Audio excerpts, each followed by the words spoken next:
So I'm going to call this meeting to order. Are we able to go live? Okay. I'm going to now hand it over to our media people to play the acknowledgement of the traditional lands, please. The land upon which we work, live, and sustain ourselves is the ancestral and treaty lands of the Michizagig and Anishinaabe, also known today as the Mississaugas of the Credit, the rightful caretakers and title holders of this land. We also recognize the rich pre-contact history and relationships which include the Anishinaabe and the Ongwe-Hongwe. Since European contact, this land continues to be home to Indigenous and non-Indigenous peoples. As responsible community members, we value the diversity, dignity, and worth of all people. Colonialism displaced and dispossessed Indigenous peoples of their ancestral land and continues to deny their basic human rights, dignities, and freedoms. We are committed to learning true history to reconcile, make reparations, and fulfill our treaty obligations to the original peoples and our collective responsibilities to the lands, water, animals, and each other for future generations.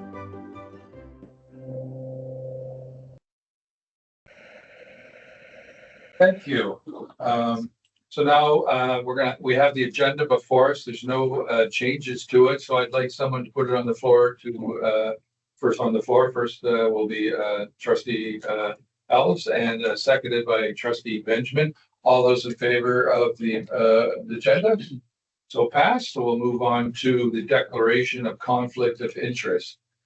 Seeing no conflict of interest in front of us, we'll move on to approval of the minutes of June 19th. So I'll ask Trustee Benjamin to put it on the floor, seconded by Trustee Elves. Do I have any comments or questions about the previous governance meeting minutes? Seeing none, all those in favor? So passed. We'll move on to delegations. We do not have any delegations tonight. So now we're going to move on to our staff reports, which we have 4 reports. The first report is the transportation policy by Wendy Dobson. The floor is yours. Thank you and good evening through you, Chair McDonald. As mentioned, the report in front of you is the Transportation Policy 39. This is a revised policy, and the report is being presented for recommendation of approval. The Transportation Policy 39 was revised in order to align with the changes in Policy 64 for Regional Learning Choices Program. Highlights of this report: the Peel District School Board approved transportation for students for Regional Learning Choices Program on June 10th, 2024. Transportation services are being provided on a phase-in basis, beginning with elementary students in the 2024-25 school year. Transportation services will be provided for grade 9 and 10 students beginning in the 25-26 school year, and transportation will continue to be provided subject to transportation funding provided by the Ministry of Education when specifically allocated for transportation of students in the Regional Learning Choices Program. As well is an Appendix 1 attached to the report with the new policy, the revised policy, and majority of the revisions to that policy occur in Section 4.2 to align with the highlights that I've just mentioned. And I'm happy to take any questions you may have on this report. Okay, so I need this put on the floor. So Trustee Ellis will put it on the floor, seconded by Trustee Benjamin. Now that's on the floor, do we have any questions or comments? Yeah, Trustee Benjamin, please. Put your mic on when you talk, please. Oh, sorry. Thank you. And through you, Chair, I just have to, I just want to know if parents have been given proper details about this new policy and about the regional, that students who are in the regional program can be transported by, a busing service has been provided to them. That's the first question. Thank you, Trustee Benjamin, and through you, Chair McDonald. Yes, the communication did go out in, I think the third week of June, shortly after the approval had occurred. Communication did go out to schools to provide to families. So that has been completed, and I believe that we have assigned approximately 1,700 regional learning choices elementary students to the bus for September. Okay, thank you. And my second question is, it came from a parent, I mean, member of the community. Like, if we have a student in a regional program in Caledon, just one student, uh, are they separate buses only for regional learning programs, or they will be provided, as it was mentioned, somewhere bus stops where they have to congregate and then they get collected from there, something like that? Thank you for the question, Trustee Benjamin. Through you, Chair McDonald. So it depends. If we can integrate it in our existing busing network, we are doing that because that is more efficient for us. However, there will be circumstances where some of the students will be riding we will be transporting them just on original learning choices program bus, simply because of the distance in which they're coming from and travel and the geographic area that has to be covered in that manner. Okay, thank you. Hi, Trustee Bailey. Well, you go. Thank you. Through you, Chair. This is more not really to this policy, but forward thinking. Knowing that the buses are available, I don't know if you'll be able to answer this. Knowing that busing is available for regional learning choice programs, the application forms will start. The process of informing families of this program will start soon. Is there a plan on how to handle the larger surge? Are you guys anticipating a larger surge in applications now that busing is available? Thank you for the question, Trustee Bailey. So curriculum looks after the application process. So that would probably be a question better directed for the curriculum department. Really, transportation, we get the information literally from the student information system that says this student is in the regional learning program, and we assign them to a bus. So as far as application goes, I think that's probably better suited for the curriculum department. And I think also, I think regional learning choices, it's a fixed system. It's not like we're going to have more students because of busing. We'll probably have more applicants, absolutely, because now it levels the playing field, I think, and gives people opportunities to go because of they couldn't use transportation. But we'll have to wait and see, and I think that'd be a good question for the curriculum to see how they're going to deal with the influx, which we assume, and also, as you mentioned, the application process. How are they going to spell that out? Because they need to say that elementary, okay, but next year, we only do grade 9 and 10. And then the next year, hopefully, we're not guaranteeing at this point in time that 11 and 12 will be done. So it's, so if they do 9 and 10, then, you didn't tell me that it was 11 and 12. So I think that's an important thing that needs to be communicated. And I guess, how can we minute that? How do we do that? Do we put a motion on the floor to, sorry? To refer it to curriculum?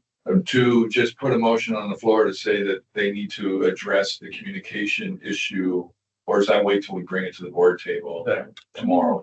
And that's probably the best place. Okay, good. Any other questions?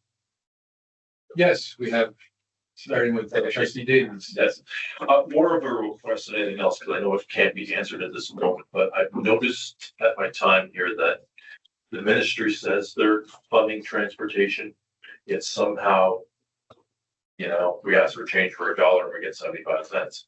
Is there any way that we could request that we as a board stay very informed on what level of funding they're giving us before we go ahead and say, hey, we're doing this, and just make sure and track that we really are being compensated for this? Thank you for the question, and through you, Chair McDonald. So each year, the Transportation Consortium STOP-R is required to submit a simulation because the transportation funding has changed and it's based on per route. So for every vehicle that's on the road, that's how you get funded moving forward. That is submitted to the ministry by December of every year. So for this coming December, we will submit the grade 9s and 10s for next year, right? So then by May, end of April, early May, we will see through the GSM whether or not that money has been funded for us. So I wait till May or June. That's such a question. Yeah, through you, Chair, yes, but I mean, we are feeling very confident that the funding will continue at this point in time. Good. Thank you very much on that. Okay, Trustee Mullen, do you have a question? Yeah, I'll say, I know we talked about some of the, oh, sorry, my mic. Through you, Chair. We've talked about some of these outside, so I'll just keep one question for within this meeting. I know that at this point we are not considering French immersion students within this program, and I wondered if there would be consideration in the future for that, because I know that at some of my schools that provide French immersion instruction at secondary level, we have students who live well without that 3.8 kilometer boundary that we traditionally consider the catchment area boundary that would trigger busing. And I was curious if we would eventually consider extending busing for students who continue along with the French immersion stream, and that is their stream of learning. And you mean secondary? Secondary, yes. Because we already do, elementary and middle school. Yeah, so for example, at Streetsville Secondary, there are some students who attend there who are 6, almost 7 kilometers outside of their catchment, and there's no busing provided for them. So I was curious if that would be something we'd eventually be considering to extending, now that we have also opened up this opportunity. Thank you for the question, Trustee Vermilye, and through you, Chair McDonald. So a request could be brought forward through PPF&B for a cost analysis of what it would cost to transport secondary French immersion, and we could provide a report back on that. Okay. That's what I was going to suggest. I would recommend bringing a motion just like someone over here did on the regional learning choices, and then government And see what something happens. So Yeah. see how much money, and then make the next step. Perfect. Okay, thank you so much. I appreciate it. And remember, we already bus Caledon French immersion high Yeah. schools. So it would just be Brampton and Mississauga, and I don't think it's a lot of students, honestly. Yeah. Right? So it'd be interesting to see that. So I'm looking forward to seeing that motion. Perfect. Okay, any other questions or comments? So all those in favor of this new policy, say aye. Okay, we have approval of the first policy, or updated policy of transportation, policy 39. So now we're going to go on to the next item, 7.2, personal mobile devices / cell phone use in school policy. And we have our superintendent of safe and well-being, Michelle Stubbings, to bring that report to us. Thank you, Chair McDonald. Thank you for the opportunity to share the new personal mobile device cell phone use in schools policy. This policy was developed in response to the recent ministry updates to PPM 128, the Code of Conduct. The PPM clearly states that boards are required to create a policy to strengthen restrictions of student use of personal mobile devices, to improve the consistency of enforcement, and to handle the surrendering of personal mobile devices. And while a personal mobile device does include such items as laptops, iPads, smartwatches, personal cell phones, etc., the intent of this policy is to reduce and eliminate cell phone use in schools. Specifically, in secondary schools, students must have their personal cell phone turned off and out of sight during all instructional time, except with the explicit permission of the educator. This still aligns with Policy 78, Digital Citizenship and Use of IT Resources Policy. In elementary schools, students are not to bring their personal cell phone to school. There are exceptions, however, for those with SIA claims and plans of care. So, for example, diabetes monitoring, a student may need their cell phone to be with them. While we do acknowledge that there are some benefits to accessing a cell phone use in schools cause distractions, and they do reduce student attention in class. For the younger grades, K to 8, the policy aims to create positive, healthy learning environments that are free of digital distractions, cyberbullying, and harmful, inappropriate use in order to preserve and to protect learning time.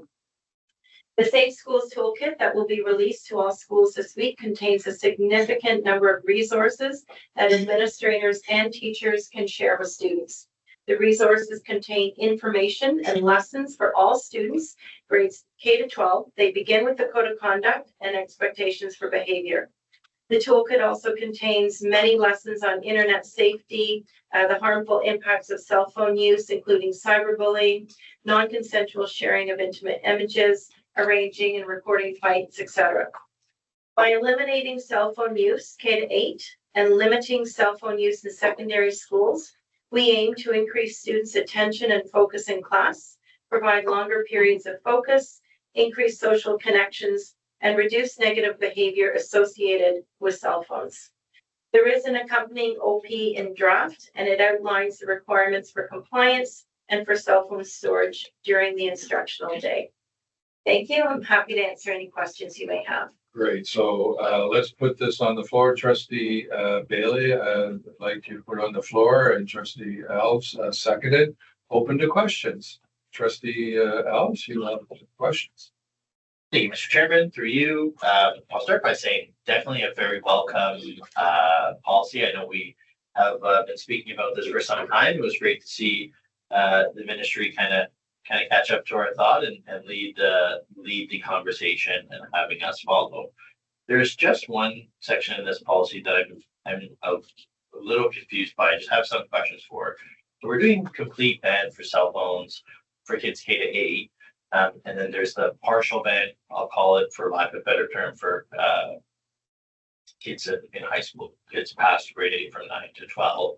I almost wonder, and this is just a genuine question, if that should be reversed, because I'm thinking back to when I was walking to school. I started walking to school in the 6th grade, and my parents got me a very basic cell phone just in case a stranger comes up to you and you feel uncomfortable, you call home.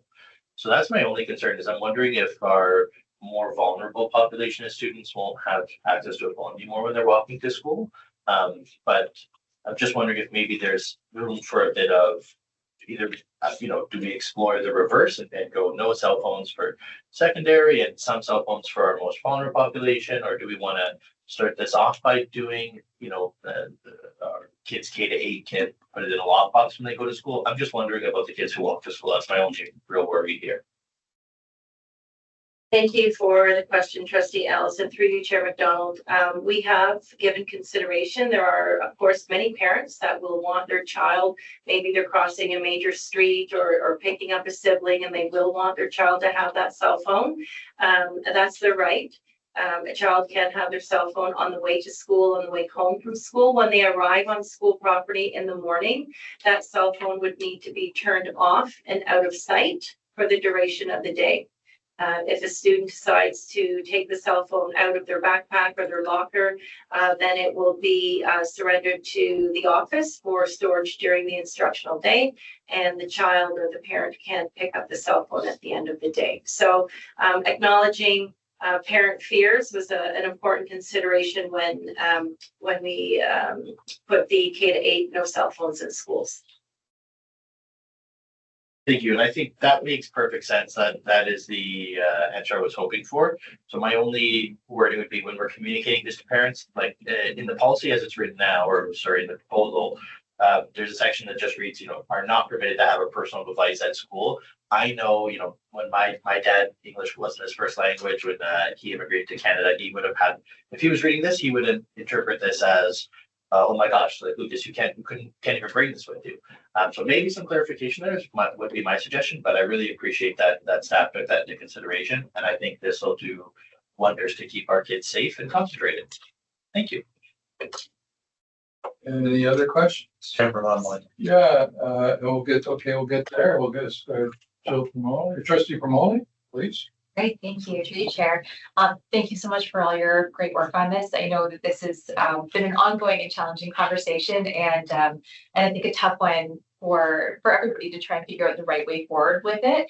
As a parent with a child starting high school next week, I know this has been an ongoing conversation for us for years. So I appreciate how much care has gone into this policy. So on a personal note, but also a professional note, thank you for everything that you've done here. I was curious about the plan for communicating it back to students and to families also, just to make sure that everyone understands as they're getting ready to go back to school next week. I have seen some of the school boards, Toronto Catholic, for example, has already been putting their policy out on social media. So the expectation is fairly clear, and I think probably people are seeing it, they understand it. I'm just wondering what our plan is to communicate it out forward so that people are ready for next week. Thank you for the question, Trustee Promoli, and through you, Chair McDonald. We've got a multifaceted plan for this. First of all, I have drafted a communique to all families that can go on our board website and through the all families message when this is approved. We also, in the Safe Schools Toolkit, we have letters to families, K-8 and 9-12. So certainly we'll be sharing that, principals will be sharing that with families. And in order for students to really understand the why behind this, the toolkit does contain a significant amount of lessons and announcements and provocations, really to change the learning culture in our schools. So we have formal communication, absolutely. We have lessons with students. This will be shared with staff meetings, all of those pieces. So I think the communication plan is fairly broad, and we'll talk to all of our stakeholders. Okay. And sorry, just to follow up through you, Chair, when is that all families email going out? Is that going out in advance of school starting next week, or is that after school has already started? It will go out before school start. Yes, I'm just waiting for tonight. Oh, okay. And tomorrow. And tomorrow night. Okay, perfect. Okay, great. Yeah, I know sometimes things do tend to get a little bit lost if there's a lot of information in the all families email. I think that could be a bit of a challenge. Maybe hopefully it's at the top of the list so people see it. But no, I appreciate that. Thank you so much. Thank you. We'll move online to Trustee Cameron. Thank you. So I have a couple of questions. The distinction between these two questions, one is about personal devices. The other is specific to cell phone ban. And here's the question. In the past, students were allowed to use personal devices during lunch. However, there was resistance at this particular school when an administrator previously attempted a cell phone ban during this time. With recent updates to provincial and board policies regarding device use, there seems to be some ambiguity about device usage during non-instructional times. Can we have some clarification on device usage during non-instructional time? Certainly, and thank you for the question, Trustee Cameron, and through you, Chair McDonald. So personal devices, students, the IB program, the AP, IBT, STEM, a lot of programs, they will be bringing their laptops to school. They will be used for academic purposes, instructional purposes, absolutely. We see a lot of children in schools on their laptops during lunch in the cafeteria in the library working on schoolwork. So that will continue. In cell phones, K-8 will not be permitted in schools. Cell phones in secondary schools, students may use a cell phone during instructional time with the explicit permission of the teacher. If a student is in a learning space, the library or a computer lab, and it is for instructional purposes with the permission of the teacher, yes, the student can use their personal cell phone. When we're talking about secondary students in the halls, in the cafeteria, on their lunch, they are permitted to have their phones. We would be expecting principals to reinforce the messaging about proper use of cell phones during non-instructional times that aligns with digital citizenship and use of IT resources, policy, safe schools policy, and our code of conduct. Okay, thank you, Superintendent Stubbings. So the second question is titled, students remain on school property during lunch unless they're signed out by a parent with the cell phone ban. So this option would be a new approach for this particular school community compared to previous years. Some initial feedback suggests that this could be perceived as restrictive. Would students during their lunch hour while in school be able to use their cell phone, or is it banned in that lunch hour period as well? Sorry, this is through you, Chair. Thank you, Trustee Cameron, and through you, Chair McDonald. If I understand correctly, secondary students can use their cell phone appropriately during the lunch periods. Elementary students during their lunch periods, nutrition breaks, will not be using their cell phones. I don't feel that that is restrictive. I feel that is an opportunity for students to engage in pro-social behaviors, to talk to each other, to play, you know, and not use their phones for negative reasons.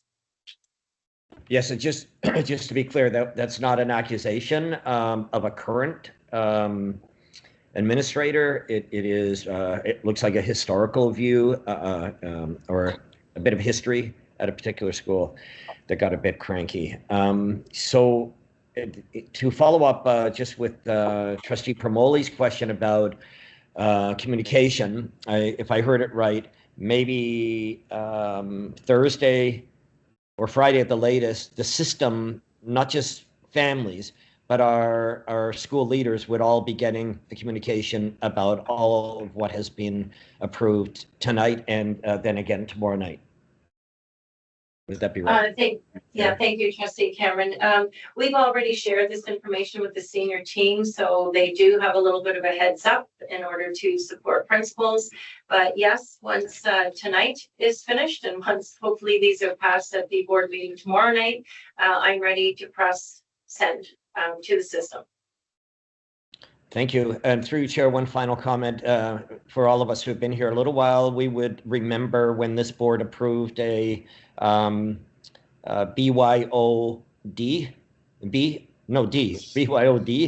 where there was encouragement for students to bring their own devices to school to use in the classroom.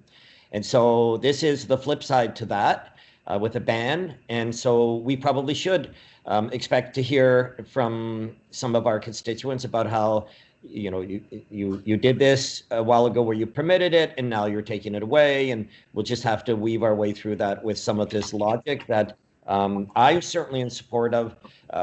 Superintendent Stubbings, I'm absolutely in support of the position you are helping us move to now, with the obviously with the ministry support as well. So thank you, through you, Chair.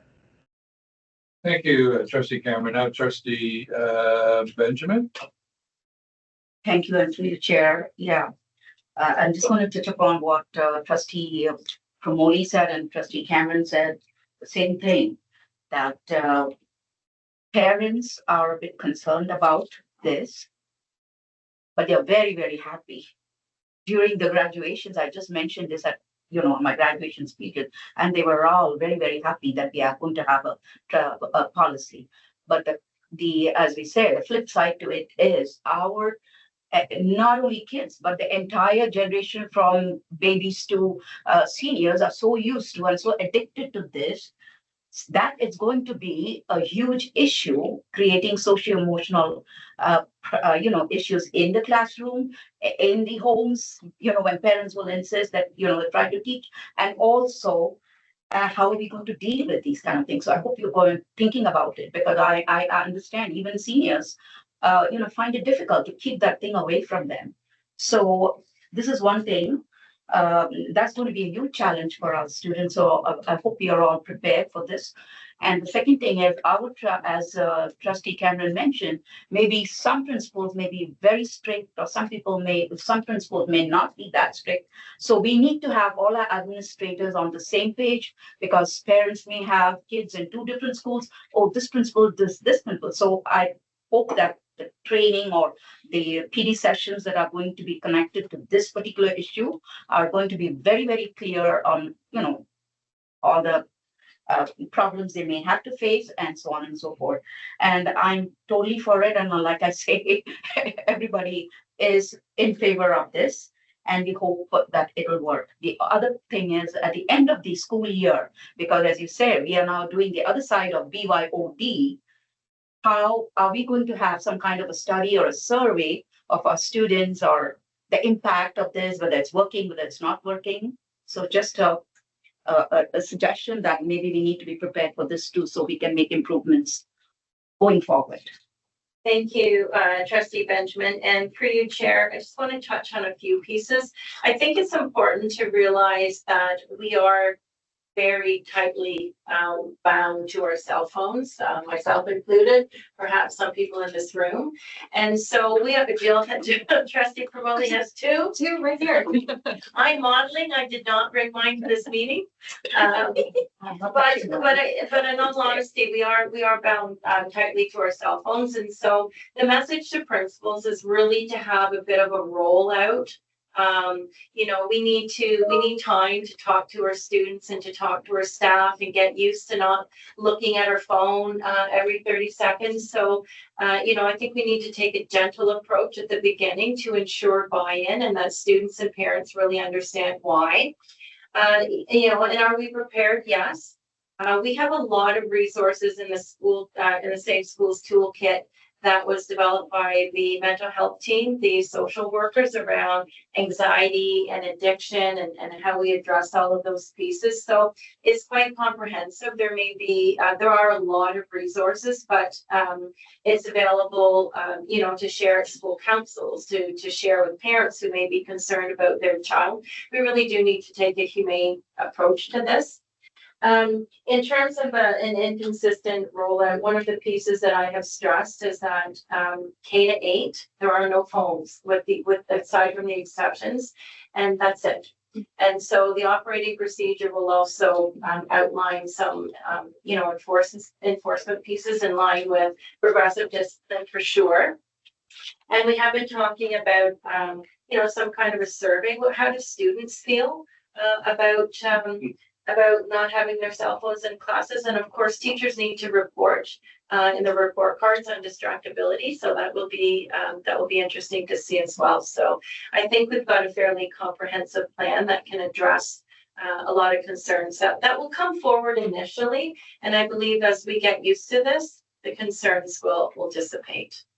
And, there's some good books and resources out there. You mentioned all concern about students having to be pulled away from their device, but the actual device itself is causing such social emotional problems, hyperactivity, and on the ability to focus. And it's a long list of stuff. There's some good resources out there that I've read and others have. So it is, and if you look at, I watched the headlines through the summer, and when we first started our journey before the government, it's funny, everyone's come along, and 80% of the population in Canada feel that this is the right thing, and they realize the problem that it's done for the children. So I can't thank our staff enough for putting this good policy together. Now, Trustee Bailey, you had a question? So first, let me say, support the policy, but I want to give you I have a question, and it's based on a personal situation. A few years ago, my son got a brand spanking new iPhone for Christmas. Cost a lot of money. Mm-hmm. And he brought the phone. The reason he got the phone was an upgrade from an old phone that he'd been using because he was walking to and from middle school at the time. And he walked through the park, and I wanted to make sure he was safe, all of that jazz. So I fully understand what a lot of parents are dealing with, what they're going through. One day at school, he was told he cannot take the phone into the gym with him. He had to leave it in the locker room. That phone was only 3 months old. It was stolen. Never recovered.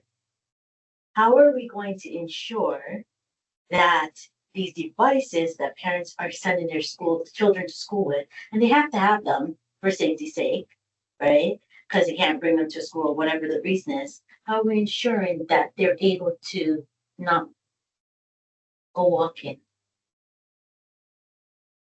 Thank you for the question, Trustee Bailey, and through you, Chair McDonald. I've got a couple of thoughts around this. First of all, I have ordered a lockbox for every school, which will be delivered shortly. It's, a fairly small size that will house 30 phones. And so there are a few options. I mean, students can, if they are walking to school with their cell phone, K-8, they can go to the office. They can store their phone in the office for the day. The only people who will touch the phone will be the student. Administrators, teachers, offices, that we're not touching the phone. We don't want to be responsible for loss, damage, theft, any of those pieces. The other piece is, if a student chooses to bring their phone to school and it's in their locker or their backpack, off and out of sight, it could go missing. Right. So we ask that they not be on school property, and we do have storage in the main office that is safe to keep a phone during the day if that's what students choose. Thank you. Trustee Cornwall. Thank you. Through you, Chair. Just quickly, I did just want to echo what my colleague, Trustee Benjamin said about the challenges that, there may be initially as we're rolling this out, and there may be some trouble with buy-in, and I appreciate that you considered that. I just wanted to note that, one of the things that I have heard over the last number of years from educators is that they've been apprehensive or had some challenges with enforcement when it came to dealing with cell phones in their own classrooms. And their concern has always been, worrying that they wouldn't be backed up in moving forward with this policy. So I am encouraged that we're moving forward as a board. I think educators will be encouraged, with any messaging that drives home that we have their back on as we're moving ahead with this, because when it comes down to it, they're the ones who are going to have to enforce this policy, and it's their classroom, it's their students that they're with all day, every day, or part of the day, every day. And just the more that we can make sure that our educators understand that we are in this alongside with them and taking this on as we move ahead, I think that's going to do a lot to make sure that they know that we're working as a team. And I mean, we're a team with our students too. We're just helping them get through school as well as possible. So I just wanted to sort of throw that out there. It is feedback that I have had at various points, and some educators are a little bit concerned as we're going back. They're wondering what it's going to look like in terms of the board's perspective as we're moving ahead. But I am encouraged seeing that it is one. I think it seems like a pretty clear policy, and hopefully it is going to be pretty consistent across the board. So I like the idea of reflecting at the end of the year too, and seeing sort of how it's rolled out across the region. Yeah. Anyway, thank you. Thank you, Trustee Moore. Any other questions? Trustee Alves. Thank you, Mr. Chairman. So my last question, we've talked about the cell phone aspect of the policy. My only other concern is about laptops. I know a lot of our kids are IB programs, their tech programs, robotics programs, they're buying, like mom and dad are paying $3,000, $4,000, $5,000, $6,000 for iMacs and MacBook Pros that have advanced GPUs. And I know our concern in the policy is that, kids will be on that computer, internet browsing, and chit-chatting back and forth. But I'm wondering if that needs to be amended so we have an exceptionality for laptops, because I'm just thinking to go to parents who spent big money last year and have them say, hey, we're going to take on that cost, I think is a tough line to go back to parents on. And I'm a little bit worried that we don't have the budget to give every kid in every classroom a brand new laptop. And I don't know, do we? Thank you, Trustee Ellis, for that, and through you, Chair. Just to be clear, the PPM defines a personal mobile device as a laptop, a smartwatch, an iPad, a cell phone. We are not permitting cell phones K-8. but if a child does want to bring their laptop, again, IB, AP, robotics, all of those pieces, the child is permitted to use their personal laptop for instructional purposes in schools. That's good. Thank you. See no other questions. I'll just make a comment and have a quick question. It's great. Thank you so much. We started this journey. Was it March? Trustee Promoli? Yeah, around there. We were, and went to our little education session at schools, high schools, and got really concerned. And then everyone seems to fall in line. The government and the public, and I think it's great because seeing the mental health challenges educators are dealing with students who are distracted and all the other nefarious things that happen with cell phones that you really have to worry about the safety of our children. I think this is fantastic. So I can't thank you enough for this, and I look forward to the rollout. And so part of that rollout, and from that session we attended at Brookmead, parent education, the parents seem to be the most oblivious to what their children are doing on their cell phones. So, and it's very scary, and the various things that happen out there. And I'm just wondering, as part of our, I assume at the beginning of the school year, students are given the code of conduct and they're given the details on this cell phone usage or not usage, depending on what school age you're in. But how do we help our parents learn? And it's not our job, we teach kids, but I think we need to, for the safety of the children that we have in our schools, and there's, it's a lot of stuff that goes on in schools that parents just aren't aware of. This is one of the, I think, the evil monster lurking in the closet, I will say. What are we doing to help in that rollout of education? Because just being at that one event, it scared me, and that's what created the whole motion that started this whole in our work moving forward. Thank you for that, Chair McDonald. In the Safe Schools Toolkit, there are significant resources for parents.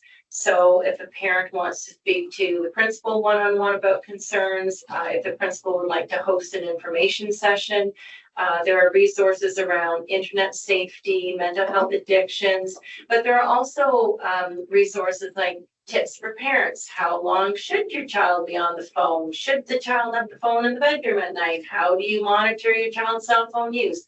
All of those pieces. So they are readily available in the toolkit for principals to help parents, because we really want parents to buy in as well, right? This is about students' mental health, pro-social behaviors, learning time, all of those important pieces.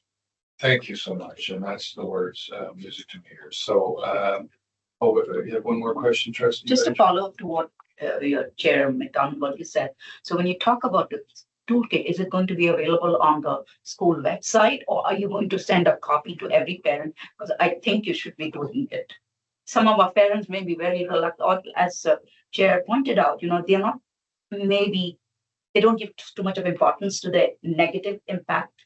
So would we be sending it through a newsletter or something like that? That would be great, because some of these parents don't read. Mm-hmm. So the website.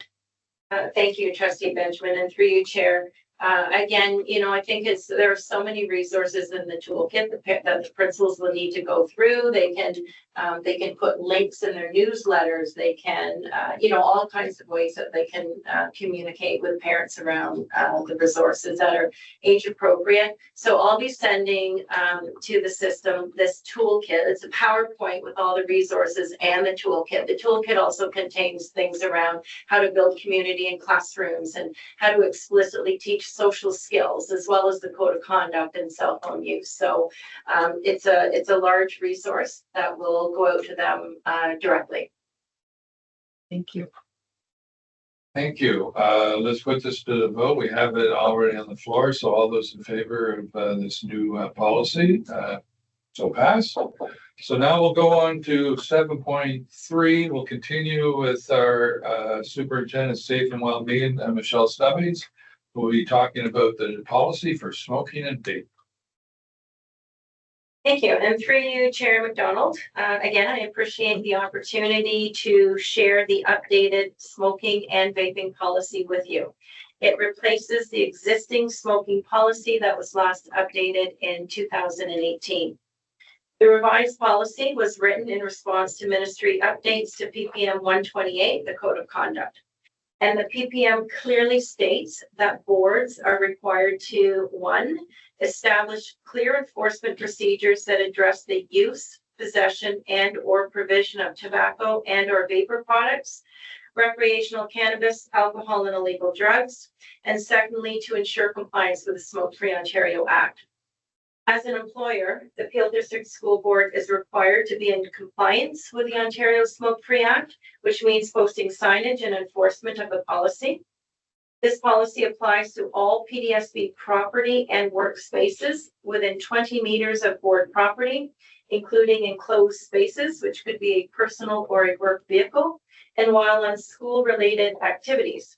It also applies to all PDSB staff, students, community, including bus drivers, contractors, guest speakers, volunteers, service providers, permit holders, etc. The policy will help to ensure working and learning environments that are free from the harmful impacts of tobacco, cannabis, and vapor products. The Safe Schools Toolkit that will be released to all schools this week contains significant resources that administrators and teachers will share with students. The resources contain information and lessons for all students, grades 6 to 12, and focus on the harmful impacts of vaping, including nicotine addiction. Vaping is a serious epidemic among youth, and we hope to help students really understand the negative health implications associated with vaping. Resources are also available for parents so they know what vaping is and its harmful effects as well. There is an accompanying OP that is in draft, and it outlines the requirements for enforcement in line with Policy 48 and progressive discipline. Thank you. I'm happy to answer any questions you may have. So let's put this on the floor. Trustee Bailey, seconded by Trustee Benjamin. So any questions or comments? Trustee Alves. Thanks. I think this is really great. 5 days ago on the 22nd, the Government of Canada put a ban to a further ban to how nicotine pouches are being sold. So there's popular brands in Sonic or there's the Canadian version of a similar product. It's like a nicotine pouch. In the policy, we don't mention it because it's not a tobacco product per se. It's like a fruit. It's currently a fruit flavored product, but the government's made steps to remove those flavors. But it's very popular amongst youth. And it's taken over a bit of social media with a lot of branding and marketing that I think personally targets youth. So I'm wondering if we can include that into this policy. I believe their technical term is nicotine pouch, but I don't know that for certain. But I think it'd be a good idea if we can include that in this policy. I think it'd be wise for us to add that in. Thank you, Trustee Elves, and if I may, through you, Trustee McDonald. So the policy includes, covers any kind of flavored product, any tobacco product, and all vapor-related products. I can have another look to see, to ensure that nicotine pouches are included, a tobacco product. I can have a look to see if that's not included and make sure that is, if necessary. And if that's the case, it means that we can do an amendment to the policy tomorrow. When this comes forward. That works for me. Yeah, because I looked it up. It's this weird loophole. They're not really tobacco, but they are restricted substance. You have to be 19 to purchase them. But yeah, I think we'll wait and hear for tomorrow. And if we have to add it in, I think that's a good idea, Chairman. Thank you. Thank you. Trustee Propoli. Thank you. Thank you, Chair. So I was wondering if you could give us a quick update just regarding the pilot of the vape detectors that started last year, and if you could tell us just how that has helped support our reduction of vaping in schools and how you may be moving forward this school year. Thank you, Trustee Promoli, and through you, Chair. So we have vape detectors in 7 schools, so six secondary schools and 1 middle school. They are in the boys, some are just in the boys' bathroom, some are in the boys and girls' bathroom. We are adding a few more middle schools to the vape detectors. And so I would say that they are successful. I mean, they're not 100%, foolproof, but one of the biggest successes we found is really putting the signage around all of the washrooms and monitoring student use out of the washrooms. That has been successful. What we're hoping to do as well is really from a young age help children understand that vaping is highly addictive. And again, not treating this necessarily as a behavioral piece, but as an addiction issue. So we're having students complete e-modules and lessons, and really putting together a strong campaign around anti-vaping in all of our schools. And I think it was today that I read that the government may have some money to assist with campaigns around vaping. Could be some dollars for vape detectors, but we continue to monitor. We've had good success, but I think really it's the education piece for me that will help ensure long-term, elimination of vaping in our schools. I love education as a public health measure, so I really appreciate that. That's great. Thank you so much for the update. Trustee. Thank you, and through you, Chair. We say that there should be no way cannabis stores near the schools and all those kind of things. But you go to every plaza, there'll be at least 2 stores there, selling cannabis and all this kind of. I don't have any knowledge about, cigarettes and so on, because in our family, nobody smokes. However, it's an addiction. As you say, parents are addicted to all these kind of products. Our students, especially high school students, they have 1 hour of lunch when they are free to do anything outside the school. So what guarantee that they do not go there and some of them? And I have seen, because it's near in one of the plazas where I give my clothes for dry cleaning, there's a little room or something that's been provided to people to just come in and, smoke. So everything is available outside. So what is important is the education of our young people. And some of them are already addicted because it could be, in the family and they've been exposed to it. So that is a huge issue, and I'm glad we're doing it. However, I remember my son, when he was in grade 2 or grade 5, in the school, they had an assembly anti, smoking cigarettes, against smoking. And he came home and he said, Mom, 1 cigarette means 5 minutes of your life. I said, remember that. Today he's nearing 40, but he smokes. Message gone. So who gave him the cigarette? When he went to work here, as a teenager in high school, I have seen him outside, during lunch break, smoke. You tell them, they don't do it. So I know it's a huge issue, but the kind of things that are available, earlier it was just cigarettes, but now you have all kinds of things. So it's a huge problem. And I don't know, and I hope that our kids will understand this is affecting their health, and we give that message to them. That's all I have to say. Thank you. Thank you, Trustee Benjamin. So seeing no other questions online or here, all those in favor of this new policy, so passed. Now we'll go on to the last one, and that's amendments to the trustee code of conduct. And I will have our new, congratulations to join us, governance officer, Jasmine Borkovic. Did I pronounce that close? Okay, good. Thank you. I'll turn it over to you.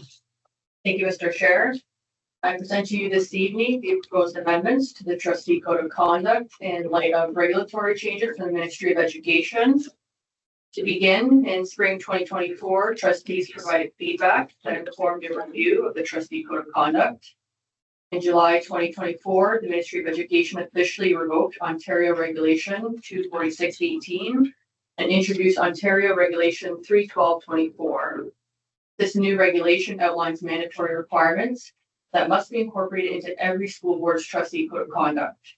It is important to note that these provisions must be fully implemented by August 28th, 2024. In response to these changes, the board has revised its code of conduct, working closely with the Integrity Commissioner to ensure full compliance with the new legislation. This revision also takes into account the feedback received from both trustees and the Integrity Commissioner, ensuring a collaborative approach to these updates. The new regulation enforces the principles of effective governance and supporting the delivery of provincial education priorities. Some key amendments to the code include alignment with Ontario Regulation 31224. This includes the requirements for trustees to treat all individuals equally without discrimination. There is a clear prohibition against using confidential information for personal gain or to the detriment of the board's interests. The roles and responsibilities concerning public communication have been expanded.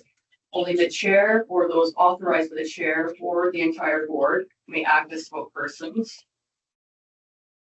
The code now specifies that the acceptance of gifts, benefits, or hospitality is limited to a nominal value of $25. This is an important measure to prevent conflicts of interest. The revised code ensures that it is publicly accessible, which is in line with principles of transparency. And to end on another important note is that there will be a separate review of the trustee code of conduct regarding the complaint protocol. This is necessary to ensure compliance with Ontario Regulation 30624, which will establish a formal process for addressing alleged breaches of the code. And that's my report, Chair. Thank you. I see Trustee McDonald has joined us online. So would you like to put this on the floor?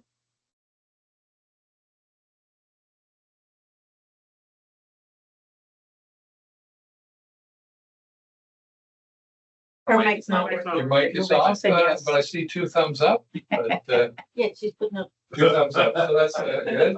And who would like to second it? Trustee Benjamin. So now that we have this on the floor, does anyone have any questions or comments? Trustee Hobbs, you have something? Just one observation, and there's a section for definitions for trustee code of conduct where we define trustees and we list a specific section for the members of the audit committee. Which I think makes a lot of sense, but I'm wondering if we also need to define that to include the public members of the SEAC committee, because they also sit on the board as like de facto trustees, but they are members of the public. So through the chair, I would ask our policy analyst if she has any insight into our definitions.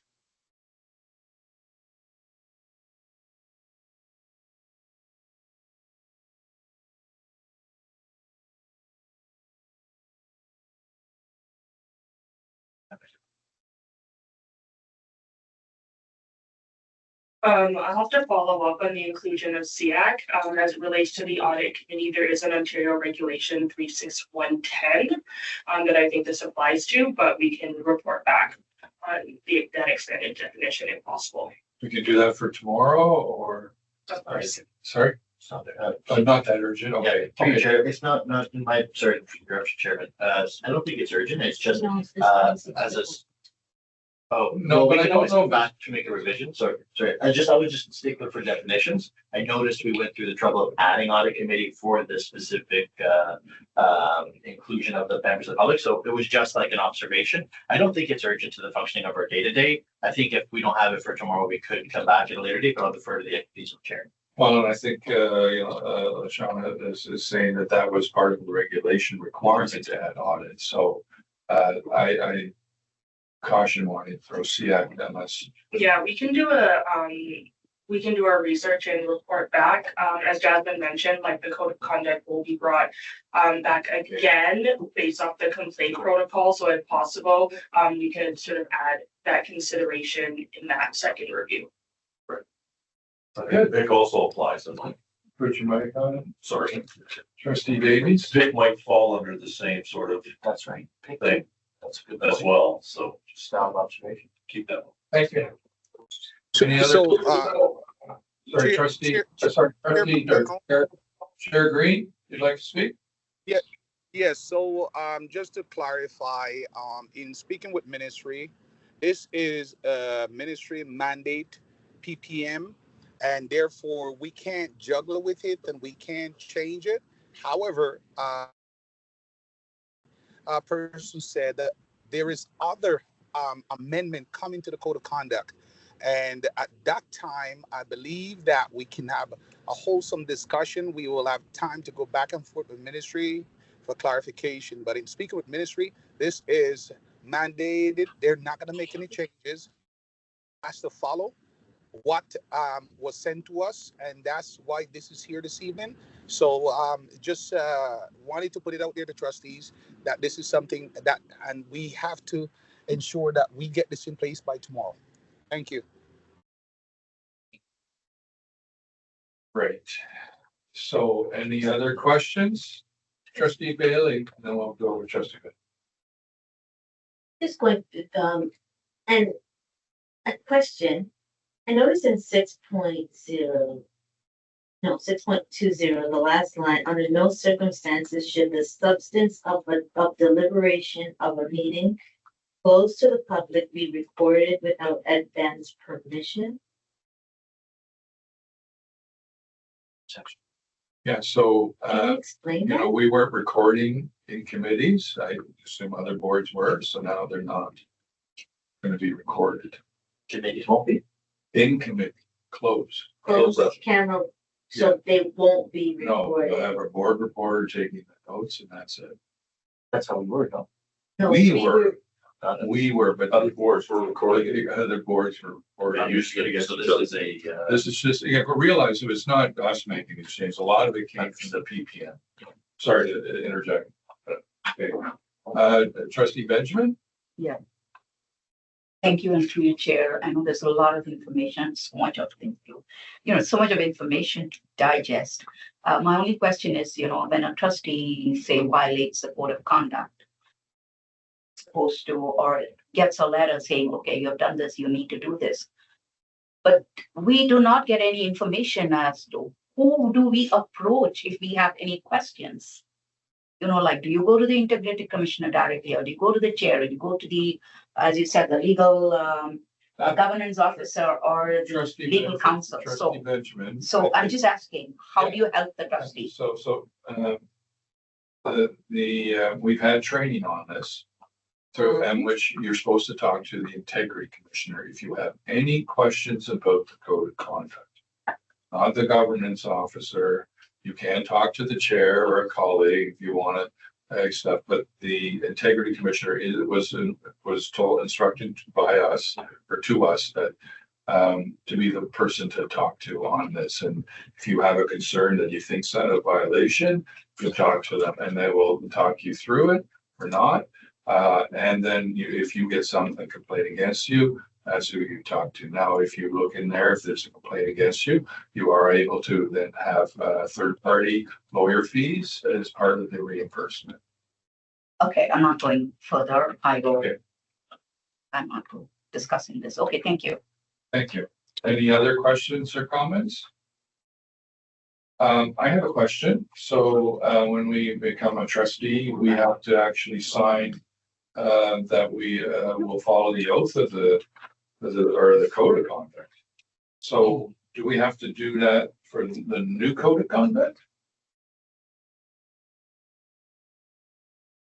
The chair, that's a provision we can definitely establish, or at least an acknowledgement or affirmation that we've read and understood the revised version. Right. Okay. Thank you. Just a general comment, I appreciate you marking it, Shauna in blue and Jasmine in blue. So we can see the changes, not a lot of changes, yes, restructuring and we're wording according to the PPM, but I think our code of conduct was pretty good in a place. I also look forward to taking those comments that have been put in there and into the next revision, especially around the complaint process, because I think it does need to be improved, and I'm glad the government has realized that as well. So again, they're following our lead, which is great. So without any more questions, all those in favor of the new code of conduct, see it pass. So we're now done for the meeting.